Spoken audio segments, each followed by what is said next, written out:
Hurricane Nate's impact on oil production. The Category 1 storm slammed the Gulf Coast yesterday, unleashing flooding, power outages to parts of the region. It is the first hurricane to make landfall in Mississippi since Katrina back in 2005. Nate weakened to a tropical depression as it moved further inland. Currently, oil is trading this way. Take a look at $49.38 a barrel, below 50 after 93% of oil production in the area was halted yesterday due to the storm, according to the Bureau of Safety and Environmental Enforcement. Oil is up a fraction right now. Joining us right now, the publisher of the Schork Report, Stephen Schork. Stephen, good to see you. Thanks so much for joining us. It's good to be here. Your thoughts on the impact of this new storm, Nate, on oil?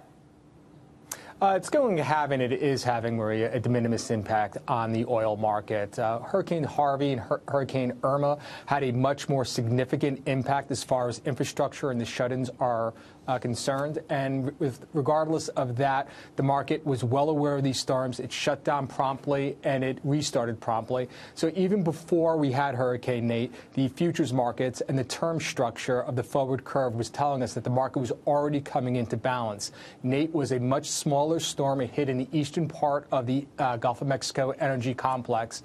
And what we are seeing now is essentially about 93% of crude oil production in the Gulf is shut in. That represents about 17% of U.S. crude oil production. Right. But to this point, we saw a one-week decline in crude oil production in the wake of Harvey. Therefore, Harvey was a much more significant event, so I do not expect to see the same sort of impact on crude oil production to last with regard to this storm. I say. Steve Forbes. So what's this going to mean at the gas pump? Anything? No, Steve, it should not have any sort of lasting impact. We are not seeing any sort of disruption to the transportation. Let's keep in mind crude oil is valueless. It all depends on how you refine it. And with regard to Harvey, what we saw was the knockout of the refineries, and that certainly had a significant, but let's say a short-lived impact on gasoline prices. At this point, last week, towards the end of the week, we saw a significant sell-off in crude oil prices. This was likely in anticipation that Nate could possibly shut in even more refineries in the Gulf of Mexico. But this is October. This is the weakest demand month for crude oil as the industry goes into its maintenance season. So we are buying significantly fewer barrels today, the refineries that is, than they were just a couple of months ago. So this should not have any significant lasting impact on gasoline price for the consumer. Stephen, it's Dagan McDowell. We, the United States now, and you can correct me if I'm wrong, are the #1 exporter of refined product in the world. What kind of power does that give us over, quite frankly, nations that hate us, whether it's Russia or Iran, given the ramp up in our own crude oil production in this country and the ability to refine product and export it? Because, again, that seems to be the string that ties all the nations together that hate us and even gives us leverage over North Korea, for example. No, it has a significant leverage, Dagan, and this is what is a positive of the current political environment, and I do appreciate that there are plenty of negatives to take away. But the problem that we had over the last 8 years is in our industry, the oil and gas industry, capital was not welcomed and it was not well treated, as the saying goes. Clearly, the flag has been turned and capital and investment is welcomed into this market. So it certainly is a boom for the economies, the oil-producing economies, be it here in my home state of Pennsylvania, through the Appalachian Basin, all the way down to the Gulf of Mexico, and, of course, the Upper Plains.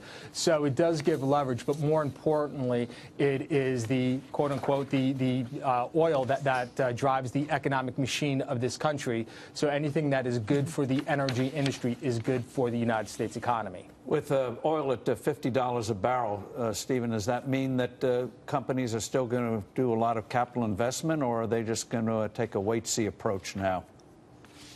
They are taking, Steve, they are taking a wait-and-see approach, $50 a barrel. Some producers have been very proactive and have gotten down their costs. Other producers are significantly strained right now. So you are seeing, and this does lay the groundwork for a rise in oil prices, but let's keep in mind a moderate rise in oil prices.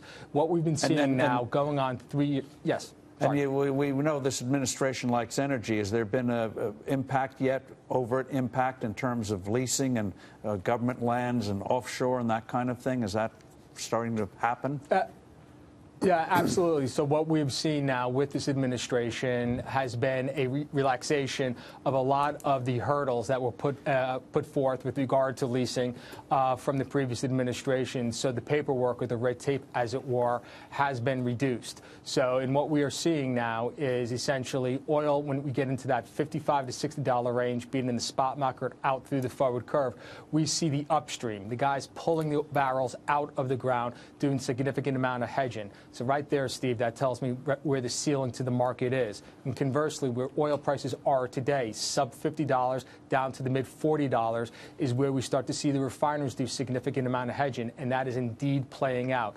So the industry is telling us, both whether it's the guy taking the barrel out of the ground or the guy boiling that barrel into gasoline, they're telling us the market is essentially range-bound in between the mid to high 40s, the mid to high 50s. So there are people who are saying that the price at the pump has gone up since the storms, and they're looking at $3 prices, $2.75. They're looking at more. Is this going to have an impact on the auto market, on consumer confidence that we often see as prices do go up? I don't think so at this point because, yes, prices have gone up at a time historically when they do go down, and they do go down at this time of the year for two reasons. Obviously, demand. We're out of the holiday driving season, but more to the point, we transition into winter-grade gasoline, which is cheaper to manufacture. But again, with the storms, the three significant storms now in the Gulf of Mexico, the economics have been skewed, but certainly going into the holiday season, adjusted for inflation, where we have been, gasoline prices have rarely ever been as cheap as they are today. So, no, I do not think this is going to have any sort of significant impact on consumer behavior. All right, we'll be watching oil. You think it's range-bound now for a little bit. Stephen, it's good to see you, as always. Absolutely. Good to see you. Thanks, Stephen. Maria. Stephen Schork joining us there.